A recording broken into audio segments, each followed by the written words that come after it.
Vamos a ver hoy los circuitos mixtos.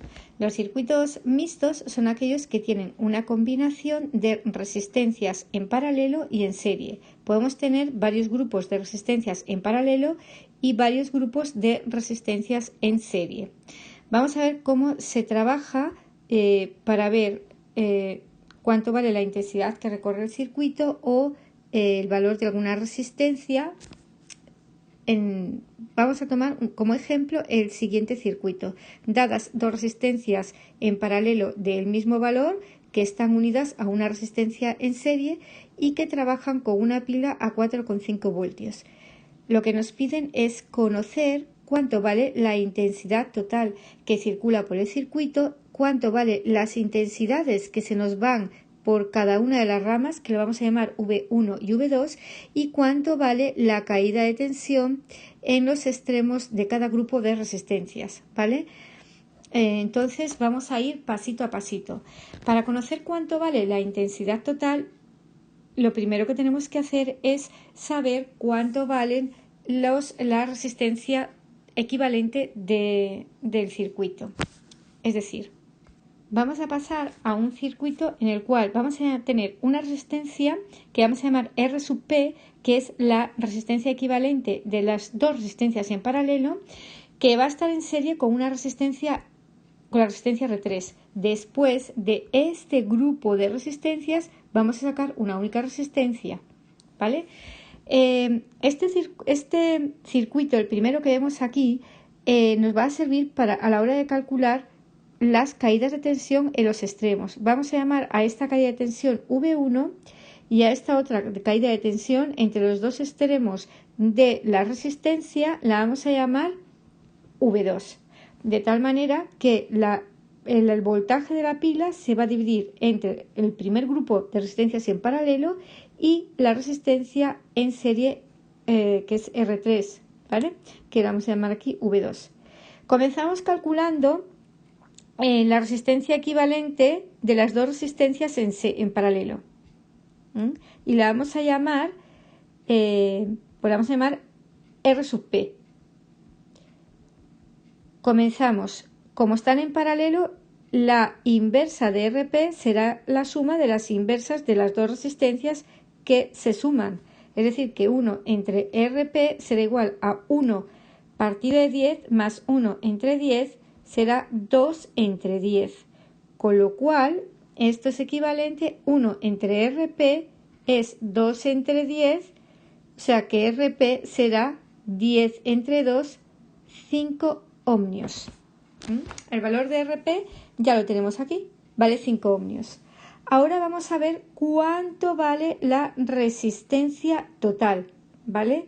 La resistencia total del circuito, que es esta de aquí, será la suma de la resistencia R sub P, que la hemos calculado aquí, que son 5 ohmios, más la resistencia R3.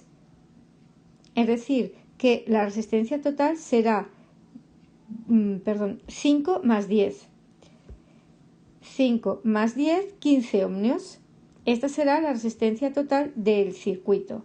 Este de aquí vale 15 ohmios. Con este circuito que tenemos aquí, ya estamos, con el último de los circuitos, ya estamos en condiciones de poder saber cuánto vale la intensidad que circula. Sabemos que la resistencia equivalente de todo el circuito son 15 ohmios, que están sometidos a un voltaje de 4,5 voltios. Ya podemos calcular cuánto vale la intensidad total. La intensidad total, no, lo único que tenemos que hacer es aplicar la ley de Ohm.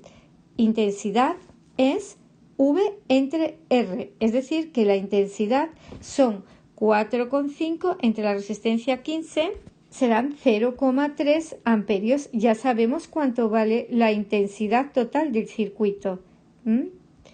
Bien, ahora lo que queremos calcular, ya sabemos que la I son 0,3, vamos a ver cuánto vale a partir de este cálculo las caídas de tensión V1 y V2, porque al estar R sub P y R sub 3, al estar en serie, por las dos van a circular la misma corriente, es decir que tenemos algo así, conocemos cuánto vale RP, conocemos cuánto vale R3, que son 10 ohmios, y conocemos cuánto vale el valor de la intensidad que circula por todo el circuito. Luego ahora ya estamos en condiciones de conocer cuánto vale la caída de tensión en cada una de las resistencias. Comenzamos con la primera, V1. V1 ¿a qué será igual? Será el valor de la intensidad multiplicado por la resistencia R sub P.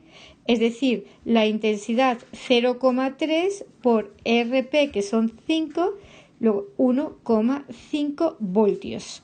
¿Vale? Vamos ahora a ver cuánto vale V2. V2 será la intensidad total por el valor de la resistencia. 3, es decir, será 0,3 por 10, es decir, 3 voltios. ¿Cumple que V1 más V2 son 4,5 es igual al valor de la pila? Sí, con lo cual lo tenemos bien calculado. Vamos a ver ahora cuánto vale la intensidad que circula por cada una de las ramas de las resistencias en paralelo. Es decir, sabemos que la intensidad total que circula por el circuito, los 0,3 amperios, al llegar a este punto señalado con naranja, se van a bifurcar en dos. Va a ir una parte hacia la resistencia superior y otra parte en la resistencia inferior. Y cuando lleguen a este otro punto, se van a unir y volverá a circular por aquí los 0,3 amperios. ¿Cómo calculo estas intensidades? Pues volviendo a aplicar la ley de Ohm. Pero ahora lo que tengo que tener en cuenta es cuánto vale la caída de tensión en los extremos de estas dos resistencias. Hemos calculado en el apartado anterior, que es 1,5 voltios. Por tanto, aplicando de nuevo la ley de Ohm, lo que vamos a calcular son cuánto vale I1, que va a ser la caída de tensión entre el valor de la resistencia, la caída de tensión entre los dos extremos, que es lo que hemos calculado en el apartado anterior, es decir, 1,5 voltios entre la resistencia 1, que es 10, luego será 0,15 amperios, y cuánto vale por la resistencia 2, cuánto se va, que será V2 entre R2, es decir, 1,5 entre 10, o lo que es lo mismo, 0,15. ¿Cumple que la intensidad total sea I sub 1 más I sub 2? Sí, la intensidad total son 0,3 y I sub 1 más I sub 2 son 0,3. Esta es la forma de trabajo con los circuitos mixtos. Este es el circuito más sencillo que nos podemos encontrar, pero es una buena forma de comenzar a trabajar.